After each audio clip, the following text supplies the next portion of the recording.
and salutations, it's me, Salty. Welcome back to 2 Cents West, and today we're going over the Transformers Kingdom War for Cybertron trilogy, Beast Wars Dinobot. I don't know if that's the full name or not, but for brevity's sake, I'm just going to say Dinobot. This one either came from Walmart or Hasbro Pulse. I don't remember which one I got it from. It was a few weeks ago now that I got him. Either way, Dinobot is one of, if not my favorite character from Beast Wars. I'm a big fan of like Rhinox and Scorponok. There's so many great characters in that show. It's really hard for me to pick a favorite. And Dinobot usually floats around up there in the top 3 at the very least. So looking at it, we can see Dinobot through this little window. We get pictures of his beast mode, and a continuation on the side shows you his robot mode. It says Transformers, Generations to Karatomi. Top of the box, we get a Predacon symbol, despite him being a Maximal. Side of the box is the same artwork that we've been seeing. And the back of the box has a picture of both modes. So all that out of the way, I'm going to get him open. We'll go over his articulation, we'll transform him, stand him next to a couple things, and we'll call it a day. The trading card that came with this one is Dinobot, which still says Predacon on it, even though he's a Maximal, and the golden disc on the back. Either they're part of his Dino mode, they came unattached, which is his sword and his, I guess, shield, for lack of a better word, or his propeller that spins, but it's also his tail. So there's that. You stick the two together and collapse the sides around, and that's what makes his tail. That leaves us with Dinobot, and I think it turned out very well. I'm not 100% sure on the colors here. I feel like he's a little too dark, but I'm probably conflating the animation with the original figure that I had as a kid, where he was kind of like a silly putty pink. But this is probably more accurate than the one I had as a kid. Looking at it up close, you can see how the dinosaur head is right here in the middle of that. Doesn't expand to create his chest, even though that is what it looks like in the show. Is somehow his Velociraptor head just becomes really wide and flat and covers up his torso. We get this kind of giant trunk here hanging out on the back. Also, I wish that we'd gotten some kind of semblance of teeth. Right now he's just frowning, but that is what it is, I guess. Let's go ahead and go over articulation. He looks up that far, looks down that far, side to side, tilt.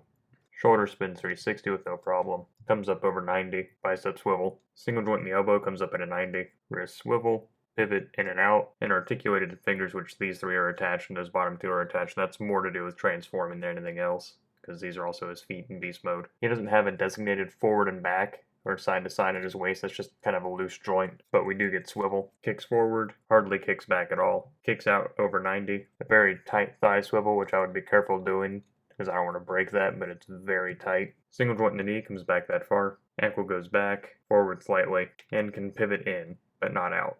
And because of the transformation, the feet do close, so you can get a little further range of motion if you elect to do that. Both accessories fit in his hand just fine, by the way, both utilizing a plug of some sort, though due to the size, you can't plug in the sword how it did with the original toy, so you're left with that as your only option. As is tradition with my Transformers videos, I show you the instructions, so that way if you ever lose yours, or I lose mine, I can always come back and just watch my own video. And I have like a digital paper trail of the instructions. I'm sure I could probably just scan these and keep them on my computer that way. That's more work that I'm really willing to put into it. So, there you go. So while I was transforming, I discovered that I misspoke about the shoulder articulation. That's how far up the arms come.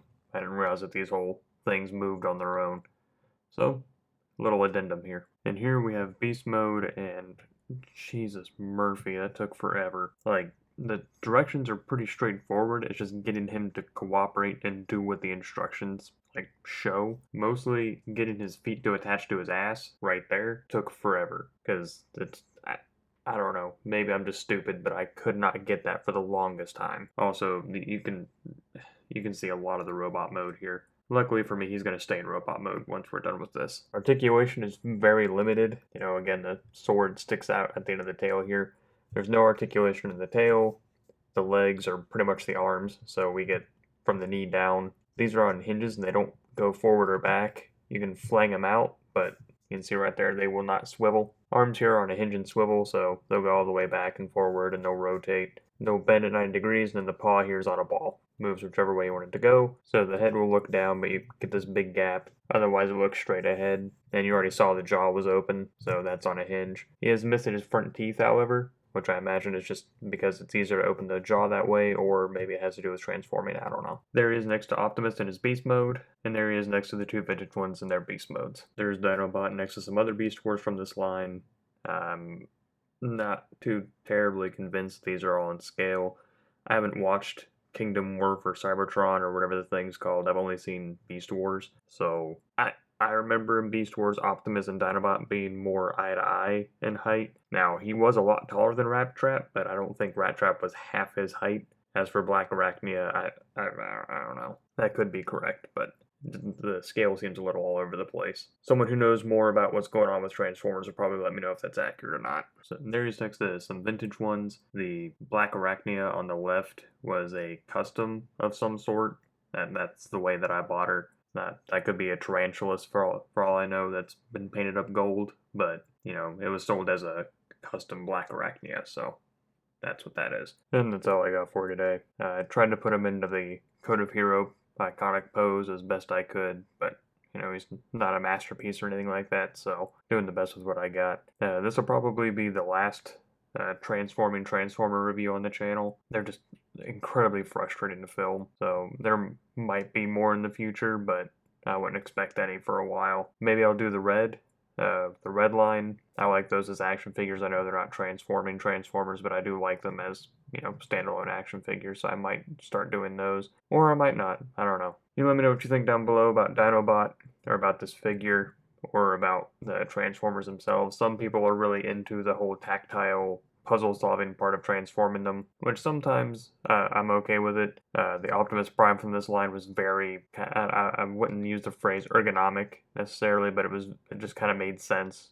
But then again, I'm used to transforming the vintage one. Well, I hesitate to call it vintage, but technically it is now. If it's your first time on the channel today and you like what you saw, then all I ask is you click like on the video and subscribe to the channel. It's a great way to help me out, and I very much appreciate it when you do. And I do thank you all for stopping by and spending some time with me today. So, until next time, I'm Salty, signing off.